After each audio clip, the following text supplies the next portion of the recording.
नमस्कार साथियों, स्वागत है आप सभी का हमारे YouTube चैनल स्मार्ट स्टडी 101 पर और मैं हूं दिव्या वर्मा। दोस्तों, आज की क्लास में बीए फिफ्थ सेमेस्टर हिंदी साहित्य के प्रथम प्रश्न पत्र का एनालिसिस करेंगे और ये क्वेश्चन पेपर लखनऊ यूनिवर्सिटी से संबंधित है।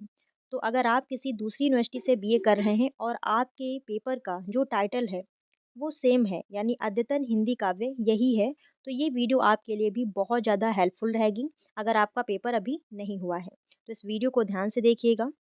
और जैसा कि मैंने आपको बताया था, जब मैंने क्लासेस करवाई थी बीए फिफ्थ सेमेस्टर की हिंदी की, तो वहाँ पर मैंने कुछ टॉपिक आपको बताए थे कि यहाँ से क्वेश्चन ज़्यादा आएंगे। अब वही टॉपिक यहाँ पर पूछे गए हैं। अगर आपने वीडियोस देखी होंगी तो आपको पता होगा। तो चलिए सारी चीज़ें समझ लेते हैं। जैसा कि यहाँ पर आप देख पा रहे हैं, बीए फिफ्थ सेमेस्टर और 2024, यानी कि ये पेपर आपका अभी हुआ है 3 तारीख को, ठीक है। और जो आपका हिंदी का पहला पेपर रहता है, इसका टाइटल है अद्यतन हिंदी काव्य भाग 1। और ये भी मैंने आपको बताया था कि पेपर का पैटर्न बदल गया है।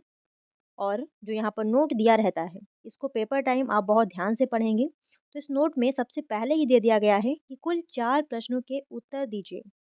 खंड आ के 2 प्रश्नों में से एक प्रश्न करना है जो कि 15 नंबर का है, और खंड बा के 8 प्रश्नों से कोई 3 प्रश्न आपको करने हैं जो कि 20-20 नंबर के हैं।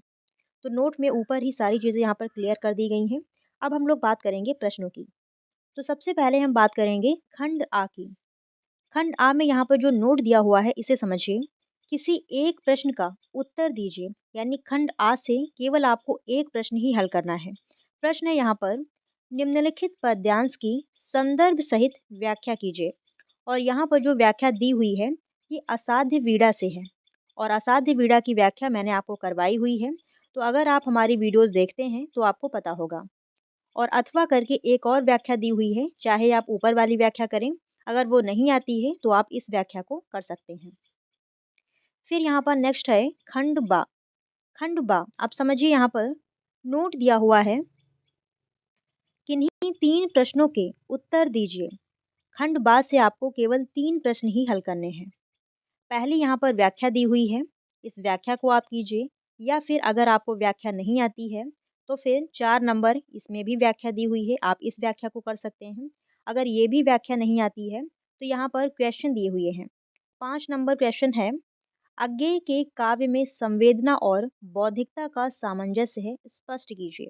मैंने आपको बताया था कि अज्ञेय से एक व्याख्या और एक क्वेश्चन आना निश्चित है। तो व्याख्या तो असाध्य वीरा से पूछी गई है, और अज्ञेय की मैंने सभी व्याख्याएं आपको करवाई हुई हैं जो इम्पोर्टेंट हैं, ठीक है। नेक्स्ट है यहाँ पर, शमशेर बहादुर सिंह के काव्य शिल्प का मूल्यांकन कीजिए। और अगर आपने प्रीवियस ईयर के क्वेश्चन पेपर देखे हैं तो वहाँ पर ये प्रश्न पूछा गया था। मैंने वीडियोस डाली हुई हैं, उसमें आपको बताया था कि प्रीवियस ईयर के जो भी प्रश्न हैं आप इन्हें अच्छे से तैयार कर लीजिए। हो सकता है कि इसमें से कोई प्रश्न दोबारा से आ जाए। तो ये प्रश्न आपका दोबारा से पूछा गया है, आप चाहें तो चेक कर सकते हैं। ये पिछली बार भी आया था और इस बार भी आया है।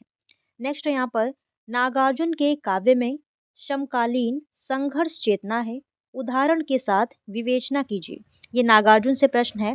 नेक्स्ट है यहाँ पर 8 नंबर, प्रयोगवाद और नई कविता का उदाहरण उदाहरण सहित अंतर स्पष्ट कीजिए। यानी प्रयोगवाद और नई कविता में क्या अंतर है। फिर अगला प्रश्न है यहाँ पर 9 नंबर, मुक्ति बोध की फैंटेसी शैली पर प्रकाश डालते हुए उनकी भाषा शैली की मुख्य विशेषताएं स्पष्ट कीजिए। यानी जो मुक्ति बोध हैं, इनकी जो फैंटेसी शैली है ये क्या है, इसके बारे में आपको बताना है। और इनकी जो भाषा शैली है उसकी मुख्य विशेषताएं यहाँ पर आपको स्पष्ट करनी है। नेक्स्ट है यहाँ पर 10 नंबर प्रश्न, ब्रह्म राक्षस कविता का मूल कथ्य क्या है, स्पष्ट कीजिए। यानी ब्रह्म राक्षस कविता की जो मूल कथा है वो क्या है, आपको यहाँ पर बतानी है। तो ये रहे 10 प्रश्न। और एक बात आप लोग सभी ध्यान से सुनिए, आपके जो भी पेपर होते जाते हैं आप हमें क्वेश्चन पेपर टेलीग्राम चैनल पर जरूर भेज दीजिएगा।